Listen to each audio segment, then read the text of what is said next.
Episode 27, Youthful Mistakes.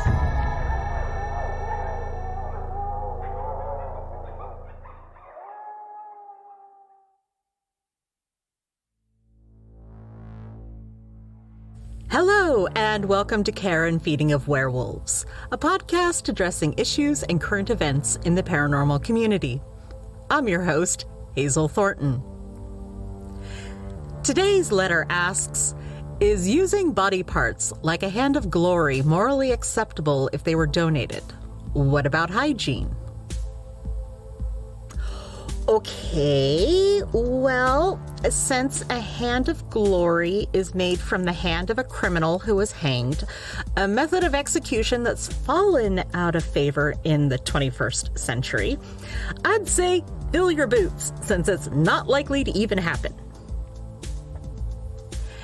Nearly every use of organs for the purposes of this conversation, we're talking about intelligent species here, is for malignant purposes. Let's face it, you're not exactly using someone's big toe to cure cancer in orphaned kittens, but the ethics of those kinds of spells is a whole nother conversation. Now, how do you obtain consent from the donor? In writing with witnesses? How can you be sure they're not being coerced into it somehow? Do you include it in one's advance directive as a subcategory of organ donation? I suppose you'd have to, otherwise the donor's loved ones wouldn't have to honor that particular wish. Now, what if they only consent to being used for some types of spells, but not others? And how do you go about determining that? Say they also want to donate some of their organs to transplant patients. Who gets the organ then? I bequeath my liver to the organ recipient list and my heart to unspeakable magics, as they've always been my true love. Sorry, apparently I was channeling my dramatic 14-year-old self there for a second. If a third party is matching donors with practitioners, how do you ensure that the items were given with consent and no one was hunted? How do you know they're not stolen from indigenous bodies? The collection of native remains in a sort of twisted trophy hunting has been happening in North America for centuries. As for hygiene, it depends on how fresh you need it or when you receive it.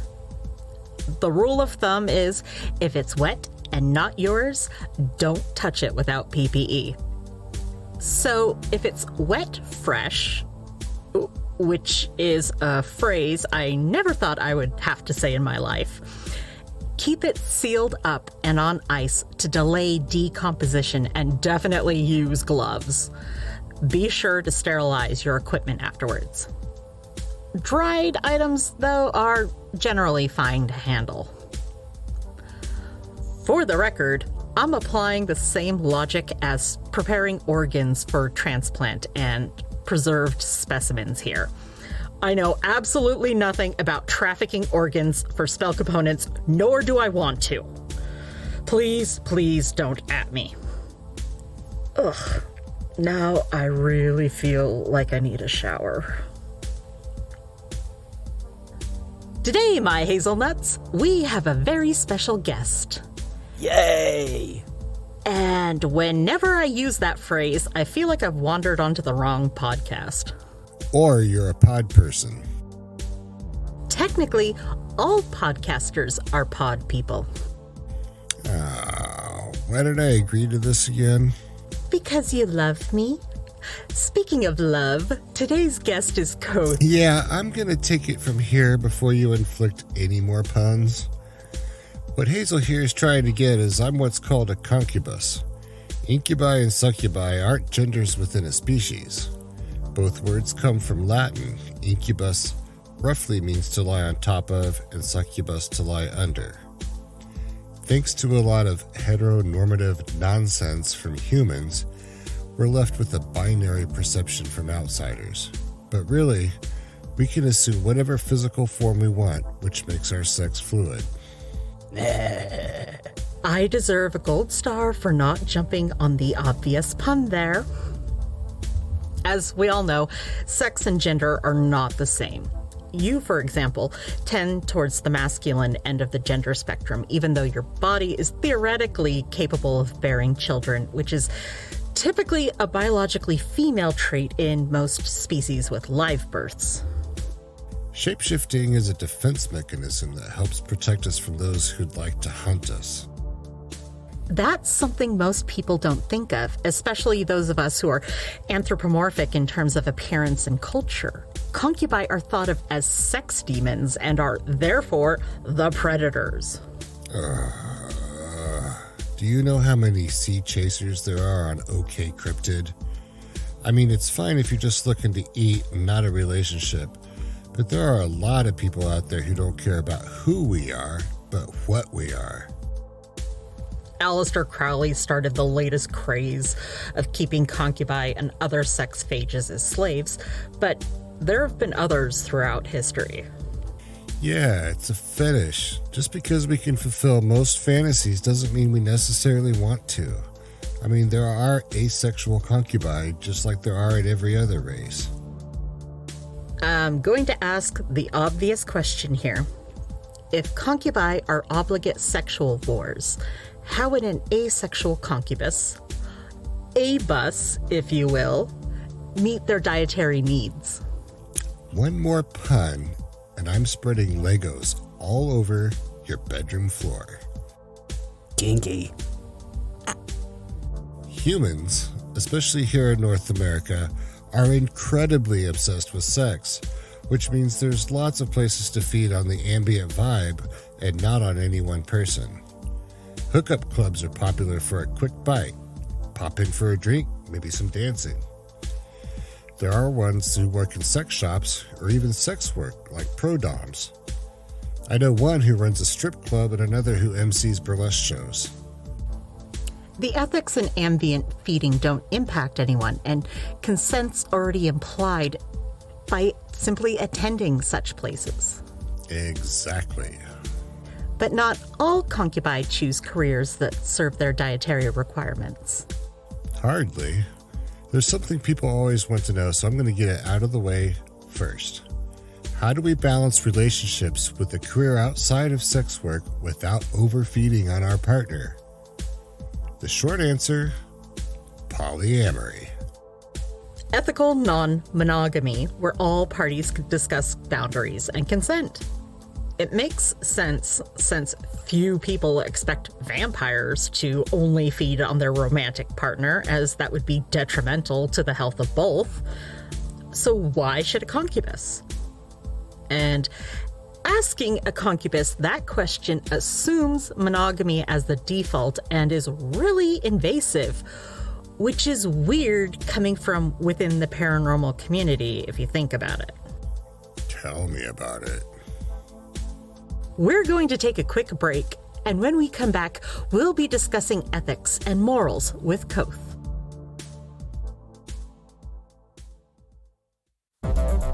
Try the newly formulated Slime Off Spray, guaranteed to get rid of all biological evidence of all kinds. Blood, waste, even ectoplasm. Erase your sins with Slime Off. Do not use if pregnant, trying to get pregnant, or while breastfeeding. Avoid contact with wood, metal, cloth, water, air, and organic beings. Do not mix with other cleaning agents such as ammonia or bleach. Causes severe melting and disintegration. Keep out of reach of children.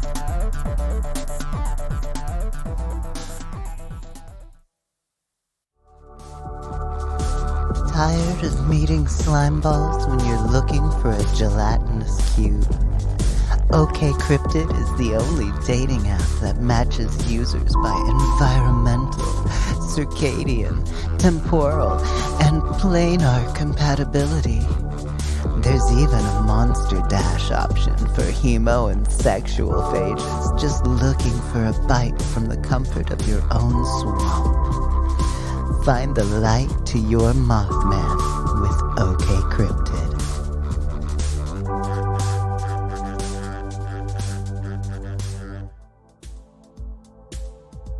Welcome back. Today's guest is Kvothe, a sex phage and expert in paranormal ethics. Now, we haven't gone into your professional experience, so can you please give us an idea of your qualifications? Sure thing. I was a freelance bounty hunter until I had a crisis of conscience and switched to working for the Grand Council of Elders in mostly the same role. Now, instead of tracking people with no questions asked, I bring them back to answer to the community for their crimes. So you're basically a cop. No. I don't go around looking for people to punish, and I'm not called in for property damage or theft unless someone was injured in the process. And I'm only brought in when there's a general consensus and the subject isn't available for the Grand Council's questions. I rely first and foremost on de-escalation techniques and only escalate to subdual tactics when necessary.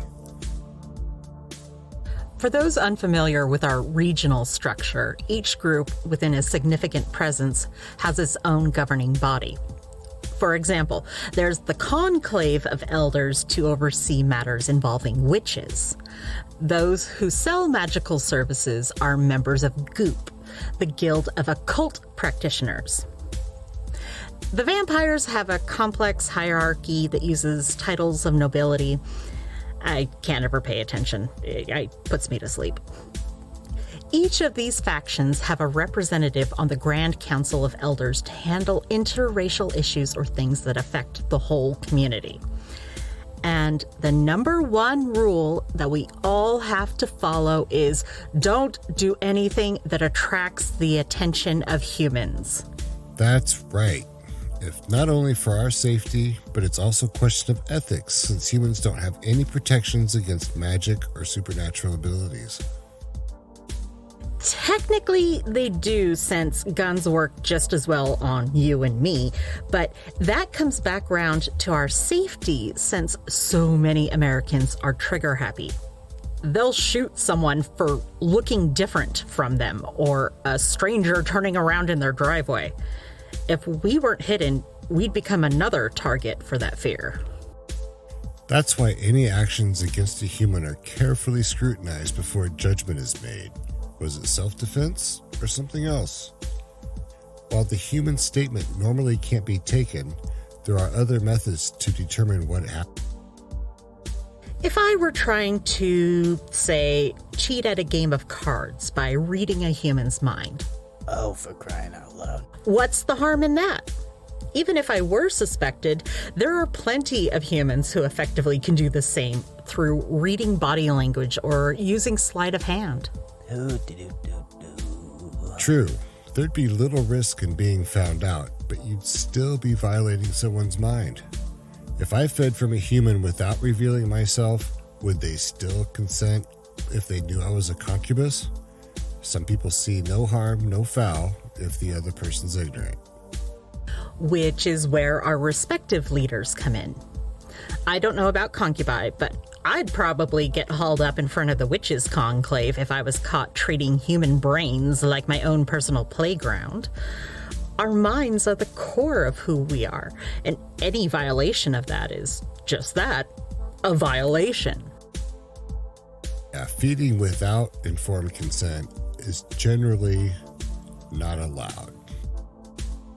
Ever since I was little, Nana would lecture me about empathy and putting myself in another person's shoes, which wasn't so bad, but I got the gist of it in like the first 5 minutes, and she'd go on and on and on.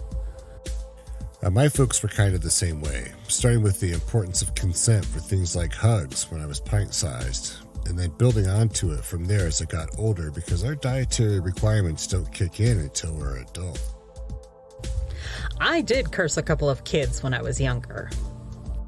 Yeah, I remember the one you did that lit me up like a disco ball for cops.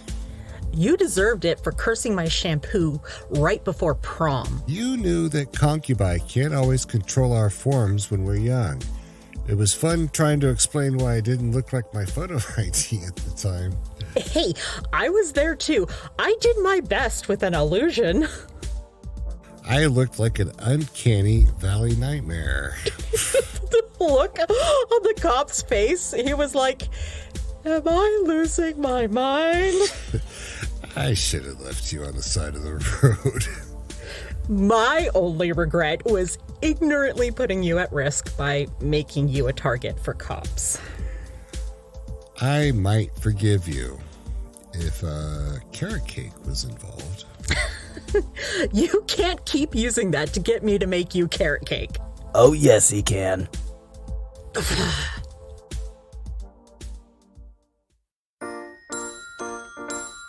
Carob Crypt cereal is the only chocolate alternative cereal for werewolf kids. Each bite is packed full of fiber, protein, and vitamins essential for growing lycanthropes. Parents will love the healthy choice, and little monsters will love the taste. Every box contains a free chew toy. Carob Crypts, they're howlin' good.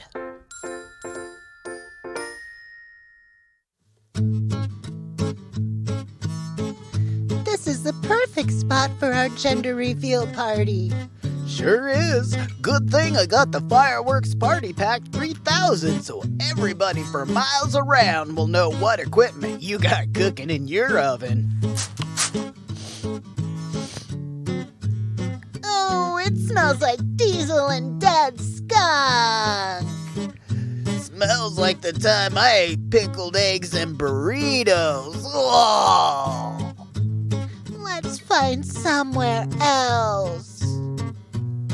Tired of humans and day trippers invading your territory? Try Dryad's Camper Be Gone, a pheromone spray for your trunk that repels pests and humans.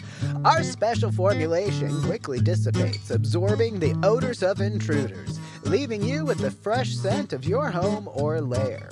Protect your home from hominids with Camper Be Gone. Try our new scent, Corpse Flower Crush.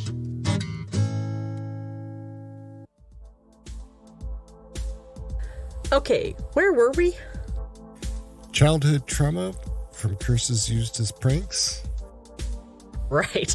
Anyway, I got hauled up in front of the witches' conclave for putting us all at risk of being exposed. Nana's lectures had nothing on a whole summer's worth of unpaid internship working on files on more egregious exposures. And I still get guilt-tripped into baking carrot cake for it. Okay, I get it already. So what have we learned about using telepathy on humans to cheat at chess? It's wrong and I shouldn't do it. And why is it wrong? Because it's a violation of privacy and puts us at risk of being found out. But who's the one who left that telepathic tiara out? I mean, really, you only got yourself to blame. You know, kneecaps are a privilege and not a right. Hey, they're a left too.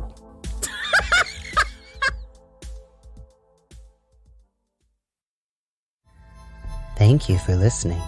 Today's episode was written by Brenna Anderson-Dowd, performed by Brenna Anderson-Dowd as Hazel, Kevin Elmore as Kvothe, and Frederick Elmore as the announcer and Julia. Sound editing by Frederick Elmore. Music by Kevin Elmore. Special thanks to thetravelerwrites on Tumblr. Find us on Tumblr or Facebook or email us at feedingwerewolves@gmail.com. Please rate and review. Care and Feeding of Werewolves is a podcast distributed by Kerfuffle and Chaos Productions and licensed under a Creative Commons non-commercial attribution share-alike 4.0 international. All content on the Care and Feeding of Werewolves podcast is fictional and for entertainment purposes only. Content is not intended to be a substitute for professional medical advice, diagnosis, or treatment. Always seek the advice of your doctor or other qualified health provider with any questions you may have regarding a medical condition. Never disregard professional medical advice or delay in seeking it because of an episode. Reliance on any information provided by Care and Feeding of Werewolves, Kerfuffle and Chaos Productions, or anyone involved with the production of this podcast is solely at your own risk. Oh, that Hazel and Kvothe. Those two are always putting the jinx in hijinks.